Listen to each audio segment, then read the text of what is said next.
Thank you guys for having me.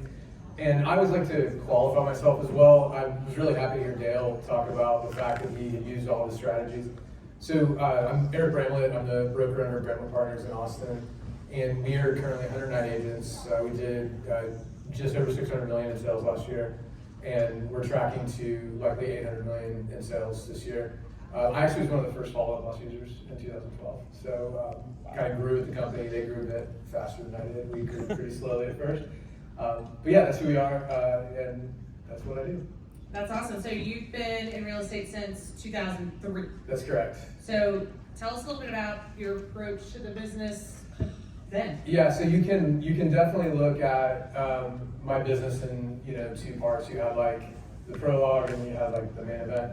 And 2003 to 2008, I wasn't tracking a whole lot other than how many days I was wakeboarding. It was like, I was 24, the first thing I ever bought was a boat, and I looked at real estate as kind of the thing I was doing.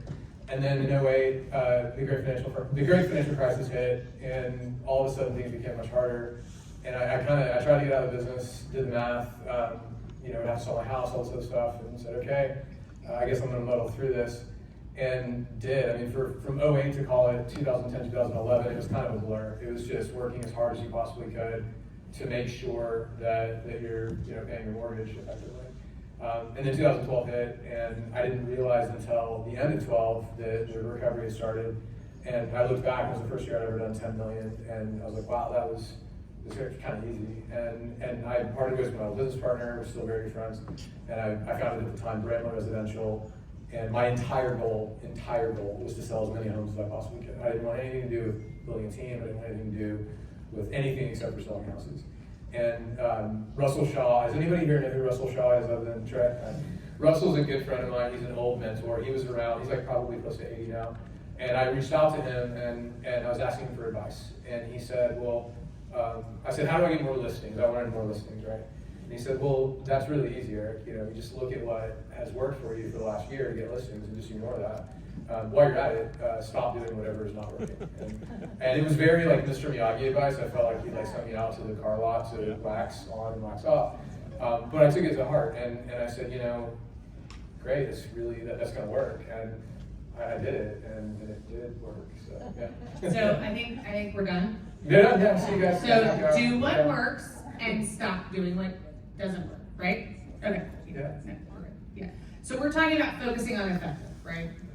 So I think we can agree that a lot of agents tend to focus on what's flashy or what's new or what's trending and those kinds of things. Why do you think that agents focus on the flashy instead of trying to figure out what's effective? Yeah, I've watched this my entire career, and in the 2000s, it was just the internet. Like everybody needed to focus on the internet. Nobody knew what it was. And if you just focused on the internet, like you didn't sell any houses. And then at some point in time, it became blogging. Does anybody remember Active Rain in here? Raise your hand. Active Rain, that's old school. Now it's social media, whatever that everybody talks about, which I'm not going to totally disregard social media, has its place. But this is the reason right here, right? It's unqualified opinions. It's, everybody has an opinion, right? And whenever you listen to people, nobody really knows. We don't walk around. Everybody's heard, man, it'd be so great if politicians had to wear NASCAR uniforms where you saw who was giving them money, right? Well, it'd be really cool if everybody, when they gave their opinion online when it had to do with business, didn't even show their production, but showed like their NOI, like how much money they're taking home. And net operating income. Yeah. And it doesn't happen. I mean, it's something that, oftentimes the people with the most time and the loudest opinions have the least qualified advice. So it's really important. And I share this a lot because it really puts a lot of things in perspective. And if you want to, catch me after this, I can talk to you all about 10-minute status, all kinds of other things that are just weird and probably don't go on stage. This is the other reason. So a friend of mine, Mike Del Prete, came up with what he dubbed the Del Prete probability paradox. He wants his legacy to be alongside the Pareto principle. And the idea is that the less likely something is to occur, the more it gets discussed. And the more likely something is to occur and affect you, the more it's ignored. So a great example of that is, who remembers cloud computing, right? Raise your hand. So if you've been in the business for 10 years, you remember cloud computing. Has anybody used Cloud CMA? You probably wonder, how did Cloud CMA get its name? Well, it got its name because in like the early 2010s, everything was about cloud. And any new startup was cloud this, cloud that. And has anybody heard of AI? exactly, right? Yeah. Who has been put out of business by AI? Raise your hand if that's happened to you. Oh, wow. Okay. So it didn't affect anybody here, right? Who can write better property descriptions because of AI? Yeah, hugely impactful, right? Save you at least 5 minutes. So that is the probability paradox at play, and that's what causes you not to focus. That's what causes you to be distracted by the shiny things, is what people typically say. So I think this kind of aligns a little bit with a conversation we had at dinner the other night, where we were talking about the real estate industry kind of pants on fire problem that we have. So where there's always something where real estate agents are like, oh, my pants are on fire, commissions are gonna change, oh, my pants are on fire, the TCPA regulations. There's always like a something that we're just worried that, we're all gonna go out of business, because there's something going on. So that's what we're focusing on instead of 100%. Yeah. I mean, in our market, clear cooperation does absolutely nothing to affect us, and it's still discussed constantly. Not by me. I'm like, when people start talking about clear cooperation, my eyes kind of glaze over. I just wait for them to finish and say, yes, I agree with you. But yeah, that's 100% what it is. Yeah. So how did you transition? How did you transition to focusing on what's actually effective, what's actually working in real estate? Yeah, so, spreadsheets to start, and you look backwards at what's worked. What Russell said, like what worked for you last year is probably going to work for you next year. And so sourcing revenue. What I mean by that is you have deals that come in, you have sales that come in. Where did that come from? And then beyond that, what was your revenue from that? And we as a brokerage also look at brokerage net income. So if you're like a Zillow Flex team or whatnot, the 40%, you should probably not look at that. You should probably look at whatever your net is, either your gross profit or what your actual NOI is. And we source everything, and this app is from 2014, and whenever we look at compliance, we spend as much time sourcing the deal as we do making sure the package is right, and we care deeply about where did that transaction come from, because it gives us guidance. We can say, well, we spent $500,000 in pay-per-click last year, what did we bring in return, and then we make intelligent decisions based on that. So it's as simple as that. Yeah, how many of you guys are already doing that? Are you tracking every single source for every single deal? You know where all your money comes from. That's phenomenal. And you guys are the minority, so keep it up. Yeah, I think that's kind of a good transition though, because tracking closings is just kind of one step in the process, right? Yes. So getting to that point where we're tracking the finish line, we're tracking the dollars in the bank, that's really significant. But there's something called leading indicators versus lagging indicators. So talk to us about that. Explain the difference between a lead indicator and a lag indicator, and why do you think agents need to understand that? Yeah, so the easiest way to understand it is I spend more time looking at when we're contracting transactions than I do when they're actually closing. So you do most of the work up to the point that you put it under contract, and that'll give you a really good idea of where your revenue is going to be in 30, 60 days. And you can go back even further than that, and whenever you identify what the lead measures are to get to a contract, that's really what you want to track. So an easy one, and Follow Up Boss does it really well, is to track how many calls you're making, how many text messages you're making. As long as you're using your Follow Up Boss. And that's what's tough about it. You have to really be disciplined on that. And there's one of the benefits is that you can track yourself, hold yourself accountable. We track how many searches agents set up. We track how many CMAs they create, how many tours they go on, how many suggestions they make, comments they make, things like that. We know that all of these things will lead to a sale, and it's important to track that to manage effectively. And if you're a single agent, it's to manage yourself effectively. If you're a team lead, it's to manage your team effectively. Because you can't have a sales meeting and say, we need more contracts, we need more closings. You have to say, what do we do to get there? That's what a lead measure is. That's awesome, and that I actually have a couple of ideas that I'm going to take back to my team from just that alone, like tracking the number of searches set up, and that gives you all of that. I mean, I already said I'm a data junkie, but giving you all of those things, like, okay, you need to do this, this, this, and this in order to close one deal, right? So I know on my team, it's 6.7 hours of talk time for every closed transaction. And it's not talk time to the person that you close a transaction with, that's just talk time. So you've got to have those conversations, right? So if I have a new agent that joins my team and they say that they want to close 2 deals a month and make $100,000, anybody ever heard that? They all every agent says that.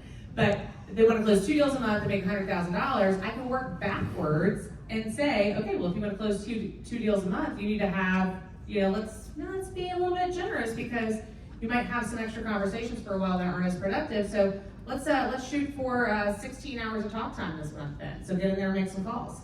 Yeah, I mean, I use like getting back in shape as an example all the time. You can say like, I want to get back in shape. Okay, that's not a great goal because you need to have the lead measures to get back in shape in order to actually affect results. So. Yeah, it gives you something to focus on right now. Exactly. Yeah. Let's talk about vanity metrics. My fave.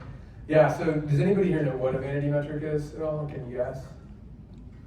I guess it's on the screen. So it's something that feels really good and that you probably want to talk about, and like it's human nature to really look at the metrics that look awesome. So for me, early in the game, it was how many visitors did I have to the website, because I hadn't optimized the website to convert very well. But I could like tell anybody who would listen that I was like #1 for the Austin real estate term, and I was getting like 15,000 visits a month or something like that. But the leads weren't great, and that was a problem, and I didn't know, and I wasn't acting on it because I was like blinded by vanity metrics. So there's vanity metrics in real estate. I mean, to be honest, production can be a vanity metric. If you're running a lot of production, but it's not converting into, net operating income, what are you doing? I mean, you might as well go like hang out with your friends, play golf or whatever. Other vanity metrics, the big one that I see, because people talk about it all the time, is how many agents do you have? How many agents do you have is like one of my least favorite questions. How many people have asked that question today? Yeah. How many people have answered that question today? It's a natural question, right? It is a natural question. Yeah. There's nothing wrong with it. Yeah, and asking somebody what was your production also kind of feels like how much money do you make. But I've seen it time and time again where people collect a lot of bodies on a team and they're not doing anything. And like that, in my opinion, like that's my worst nightmare, is I don't want to have a whole bunch of people that are not doing anything whatsoever. So definitely agent count's a vanity metric. A lot of times production is a vanity metric. I can tell a lot of stories about all of it, but when things look really good, I'm a very paranoid person. And anytime something looks really good, I'm like, what's wrong with it? And so I dig a bit deeper. And you want to know what your ultimate goal is. And if you're looking at lead measures or what you think are lead measures, and it's not resulting in the ultimate goal, that's a vanity metric, and you need to stop. Yeah, so tell us actionable metrics then. Like, what's the difference? Well, it's everything that truly does lead up to, not even a sale, everything that does lead up to, net income, to makes you pay higher taxes. It's making you pay higher taxes, probably you want to keep doing more of that.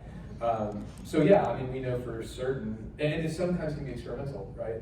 We assumed that when agents set up more searches, that they would close more deals. Well, now we have a few years of history on it. We can say with very strong certainty that when you set up more searches, you will close more deals, right? I think that it's a pretty safe assumption that the more people you put in your car and drive around and show houses to, that will turn into more sales. Well, what do you do to lead up to that? What do you have to do? If you wanted to track number of buyer rep agreements that you have signed, that's a pretty good one. Those are all actionable insights, and you just have to really focus on what's actually actionable. Everybody's gut is probably right. If your gut tells you that there's something wrong with one of the metrics, dig a bit deeper, and there probably is. I think that also really helps agents out a lot too, because it gives them a roadmap to say, and I know we're going to dig into some other things here, but regardless of what direction they're going in their business, whether it's working online leads or they want to work their sphere referrals or run open houses, if they have actual numbers that are demonstrated with data that say, on average, I have 5 people show up to an open house and I have 3 quality conversations, and I, out of every 10 quality conversations at an open house, I sell 2 houses, right? Now they know what they need to do. They know how many open houses they need to hold, right? It just gives them actionable information. Okay, moving on. We're going to talk about the most effective but overlooked source of business. So what is the most effective but overlooked source of business? Well, I mean, Steve totally stole the thunder on this. So. Darn you, Steve. I know, right? I talk about it all the time because I feel like the greenfield opportunity in real estate is actually the largest chunk of the pie. These are our numbers, and every time I look at other reports, it kind of lines up. NAR did a study. I think they said it came out to something like 65% of home sellers find their agent through past person they worked with or through a referral. Buyers, they don't have the numbers quite as exact as that, but it comes out to, you can assume it's correct. This is from 15 of our agents. This is 750 transactions. We spend about $1 million a year on marketing, and you can see that the marketed leads are still only 28% of the pie. So SOI is sphere of influence is 61% for us. And my gut is that almost everybody in the room, unless you're a very new agent, or unless you have a business model where you're buying a lot of leads, you'll probably be about the same. Agents who've been in the business for a very long time, I'll paint a picture, right? One of our agents of all, great guy, and he is probably the reason why people think that agents get paid too much money, because all he does is golf and sell homes to his friends. Well, he has 20 years leading up to that of doing great work for people and staying in touch with them. And yeah, he just golfs and sells homes now. But there was a lot of stuff leading up to that. He's very intentional about his SOI. So when you look at this, you say, okay, like there it is, just right in my face. I mean, this is a lot of data. It's showing me that sphere of influence is going to be the largest chunk, no matter how much money I spend on it. So like, why are we not just focusing on this? And we continue to market for a lot of leads, but it's in our face. And we say, okay, we're gonna spend the most amount of time we can making sure that, what did Steve call it, the bow tie? Yeah, we call it an hourglass, which is just the opposite, right? It just tilted a bit. You want to look at lifetime value. If you have the reason why Zillow is a good deal, and it's really thin on the first deal, but after you have captured that, in tech they call it CAC, CAC, customer acquisition cost. You've acquired the customer, now you have the lifetime value of the customer, but you have to do a good job for them. You have to stay in touch with them. That's the point I was going to make too. I think that when I first got into real estate, I didn't have a very big sphere. I was very new to the area that I moved to. And so I've always been heavy in online leads. But guess who my sphere is now? All of those online leads, right? Those past clients providing great service. So there's a place for everything, but it's building all of that up, and that's how we can help agents as a team leader too, is providing them access to those people so that they can establish and build their lifetime business with the sphere. Yeah. You guys had Brittany Hodak at FUB a couple of years ago, and her book, Creating Superfans, is one of my favorites. Is anybody in here familiar with ninja selling? Raise your hand if you're familiar with it. So we just did a ninja installation trailer to it. And it's if you need a blueprint on how do you build lifetime business, you can do ninja. I personally like Brittany a whole lot. She's got a lot of really good stuff in that book. So Creating Superfans is that book. At the end of the day, number one, you have to be phenomenal at your job. If you're not phenomenal at your job, you're going to be a transactional agent forever, and I don't want that business. After you're really phenomenal at your job, you have to be very intentional about following up. Steve's his strategy. You mentioned the guy that was doing these online home evaluations or whatnot proactively. There's actually a strategy in Ninja that's called annual real estate reviews, and they have a bit of a different take on it. It's very good. The one you pointed out is also very good, but that's a great way to show value. Who in here has a financial advisor? Right. How often does your financial advisor touch base with you annually? My guy, he hits me up every November, and he says hey, we need to review your portfolio. And that's what you can do with your sellers. And you do that, you're I can guarantee you 99% of the agents out there are not doing that, and you just solidified yourself as somebody who's providing value. They might sell their house in a year, they might sell your house in 12 years. They can send you referrals the whole time. And I can tell you, I would give 12 annual reviews or 12 reviews that you mentioned in order to get one listing. No question about it. It's a great investment. Yeah, so that was great examples of how you systemize working with your sphere. And I think that's something in past clients all, to get referral business as well, but that's something I think a lot of times we worry about because it's, we can create a system around contacts and calls and all those kinds of things, but once you've created a system around staying in front of that sphere too, then it can become more consistent because you know what you need to do in the future. And you don't need a lot of tech. We have tech now that runs it, but Dan gets about 6 orders of cake balls from us every year because we've helped him buy houses. And I think we need to touch on this really quick because this is an interesting I know point. when his cat pork chop's birthday is, stuff like that. So, you want to get really granular, and you can run it off of Google Docs if you want to. We did for years. You don't need something super sophisticated. But you should probably remember people's birthdays. You should probably remember their home purchase anniversaries. I learned the hard way. One of my good friends who's bought houses from us is gluten-free. And I sent him cake walls, and he texted me, like, trying to kill us all now, we're gonna give it to the maids, and I was like, shit, sorry. So you need to remember these things, you know? Sorry, I talk really fast, I go all over the place, but I was talking with another good friend, and I said, I feel like the worst gift, that's like a gift, is an emailed Starbucks gift card, right? So we have a ranking of a 1 through 10 on like the value of a gift, and we put $5 Starbucks emailed gift card on the 1, and then like a personally delivered, personalized gift is like a 10. And I asked my friend Emerson, he's like in, you know, advertising tech or whatever, I said, where would you put something I delivered to you from Amazon? You gotta open the box, and it's you know, wrapped in the box. And he said, dude, it totally depends on what's in the box. Great. How special do you feel if somebody gives you a $100 gift card to Chili's? I feel really special because 45th and Lamar Chili's is like, it's an institution in Austin. But most people aren't gonna feel super special about that. How special do you feel if somebody gives you a $100 gift card to your favorite restaurant, but doesn't call you? They just mail it to you, right? Kind of. How about if they show up and hand it to you? You know, so it's all about the personalization. And if you rank your clients A+ through F, which a lot of people do, I don't understand why F is there, but I don't even understand why B is there. You know, what are you gonna do? Send them $5 Starbucks gift cards and just pray? Like, I'm gonna show a lot of love to my A+ and my A's, and it's gonna be personalized, and I'm gonna call them. And when you do that, you're gonna see results. Yeah, and I think that is, I think that's significant, the call, right? It's not just about shipping the product. So that's part of your process. Tell us the process. Like, walk us through what happens, like, how do your agents know who to call?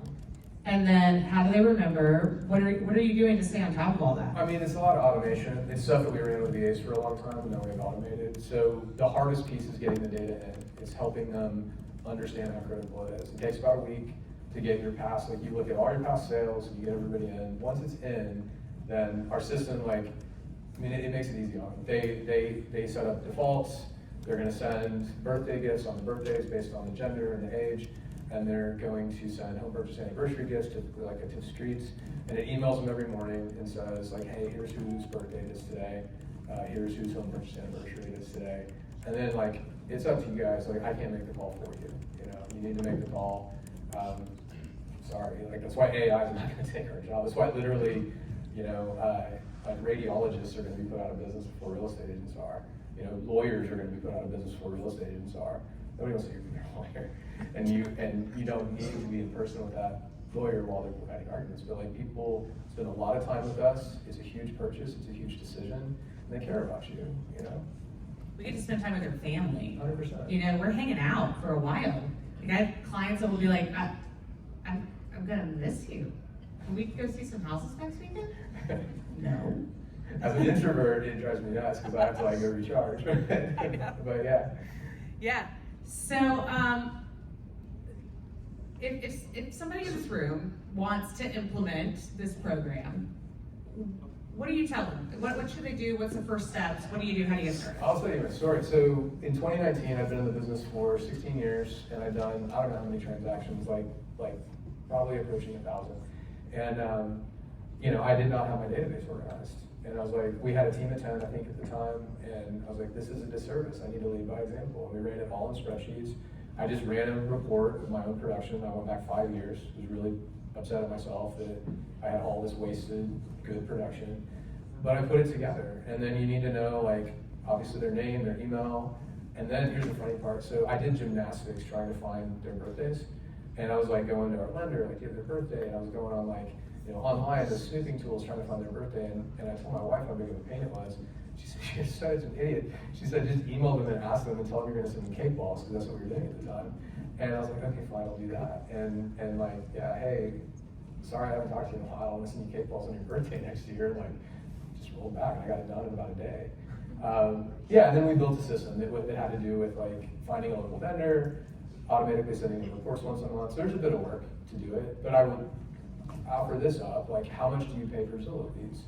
You know, how much time do you spend at open houses? How much time do you spend making outbound calls?